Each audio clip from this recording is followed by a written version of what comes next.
आज हम आपको केमिकल इक्विलिब्रियम पढ़ाएंगे। केमिकल इक्विलिब्रियम जो क्लास 11th जेई और नीट के लिए बहुत इंपॉर्टेंट है और एक केमिस्ट्री का फिजिकल ब्रांच है जो कि मतलब क्लास 11th में पढ़ाया जाता है बच्चों को।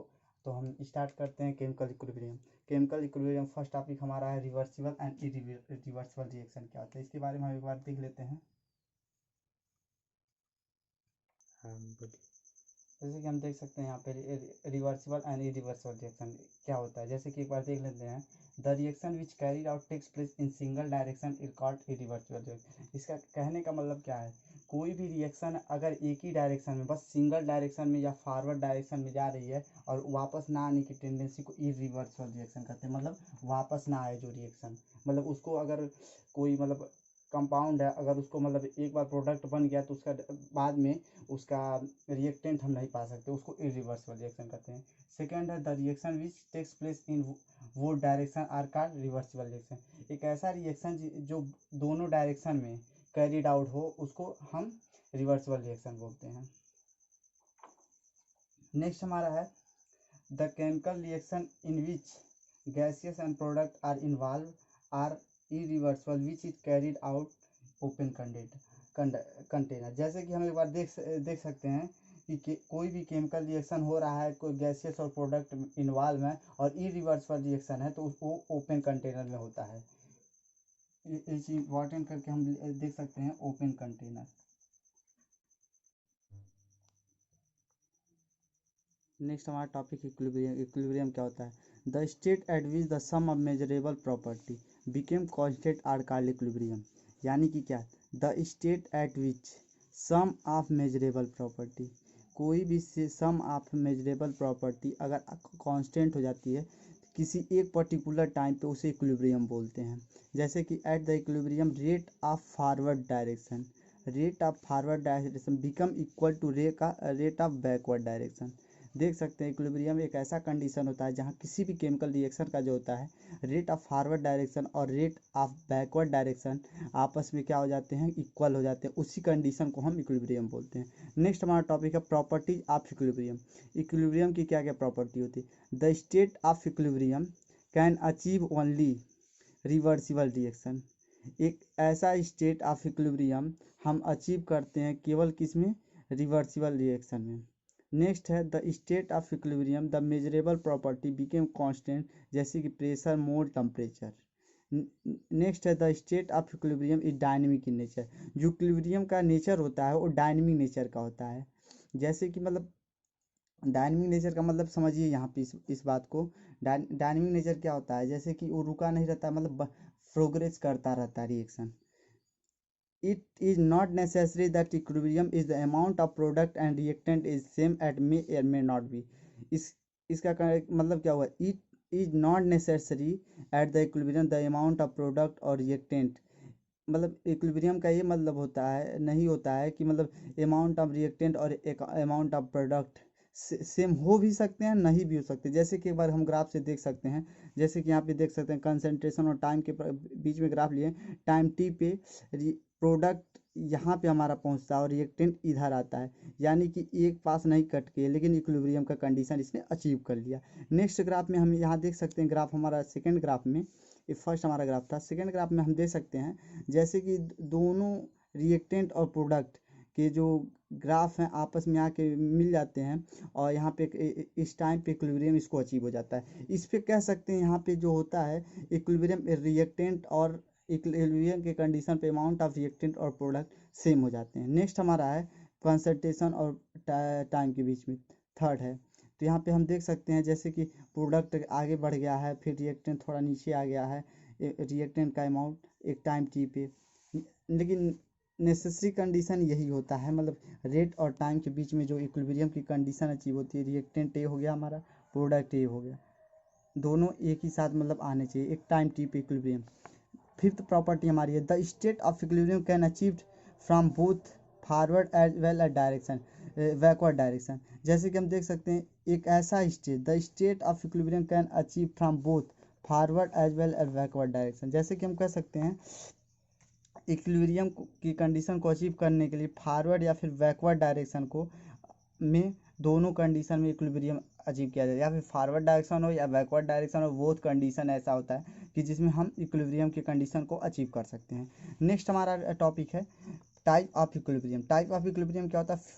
फर्स्ट हमारा फिजिकल इक्विलिब्रियम। फिजिकल इक्विलिब्रियम क्या होता है? The equilibrium in which the chemical composition of reactant and product do not change, only the change in phase takes place is called the physical equilibrium. जैसे कि equilibrium क्या होता है? Physical equilibrium में जैसे कि केमिकल कंपोजिशन रिएक्टेंट और product का चेंज हो जाता है। चेंज रिएक्टेंट और प्रोडक्ट का जो केमिकल कंपोजिशन होता है वो चेंज नहीं होता, लेकिन फिजिकल कंपोजिशन चेंज हो जाता है। जैसे कि एग्जांपल में देख सकते हैं, H2O सॉलिड से H2O लिक्विड में आ जाता है, H2O लिक्विड से H2O गैस में, I2 सॉलिड से I2 गैस में। यानी कि इसका फेज चेंज होता है। फेज चेंज होता है मतलब इसका केमिकल कंपोजिशन नहीं चेंज होता, बस फिजिकल कंपोजिशन चेंज होता है। ये इसका फिजिकल इक्विलिब्रियम होगा। देन हम प्रोसीड करते हैं केमिकल इक्विलिब्रियम। केमिकल इक्विलिब्रियम क्या होता है? The equilibrium in which the chemical composition of reactant and product are different irrespective of phase change is called the chemical equilibrium. जैसे कि कह सकते हैं इक्विलिब्रियम की एक ऐसी कंडीशन जहाँ पे केमिकल कंपोजिशन रिएक्टेंट और प्रोडक्ट का चेंज होता है और फेज चेंज हो भी सकता है, नहीं भी हो सकता है, या फिर डिफरेंट फेज हो सकते हैं। इसके लिए कोई मतलब गारंटी नहीं है, लेकिन यहाँ पे एग्जांपल ये दे सकते हैं। N2 gas 3H2O gas ammonia बनाता है, 2NH3 गैस, PCl5 गैस है और उसके बाद PCl3 गैस और Cl2 गैस बना लेता है। कैल्शियम कार्बोनेट है, कैल्शियम कार्बोनेट जो होता है कि कैल्शियम ऑक्साइड और कार्बन डाइऑक्साइड बना, N2O5 गैस से यह 2NO2 बनाता है।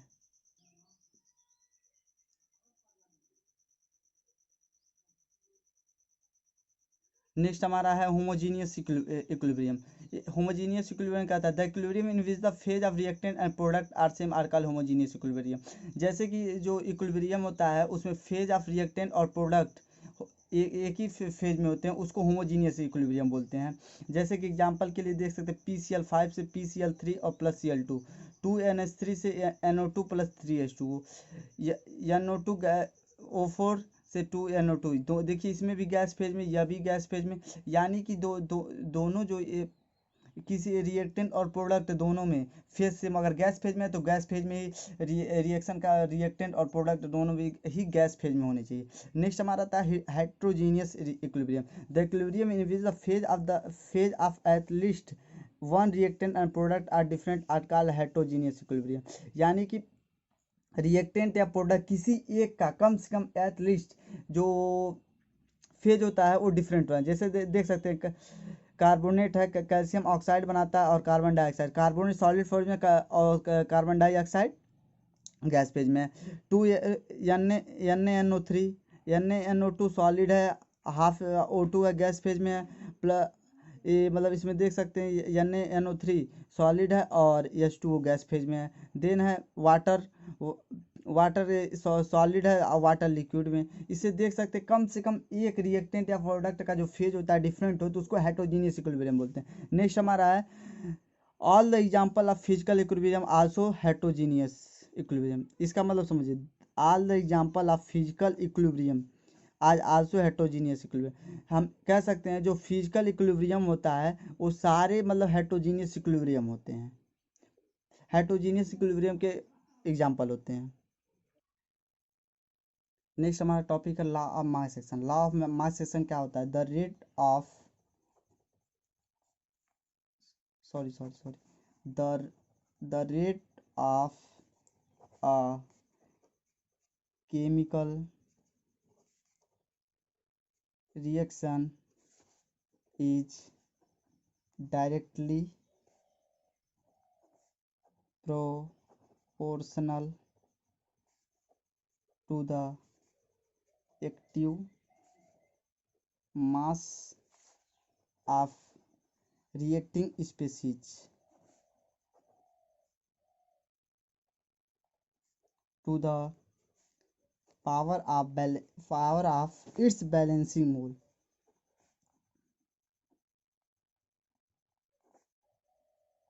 इसमें इसका मतलब समझिए, the rate of chemical reaction is directly proportional to active mass of the reacting species to the power of valency mole, उसके बैलेंसिंग मोल के उसके पावर को का जो रेट ऑफ रिएक्शन होता है उसके डायरेक्टली प्रोपोर्शनल। जैसे कि एक एग्जांपल लेते हैं, a mole of A gas phase plus b mole of B gas, rate of backward direction directly proportional to A C power C A D power D.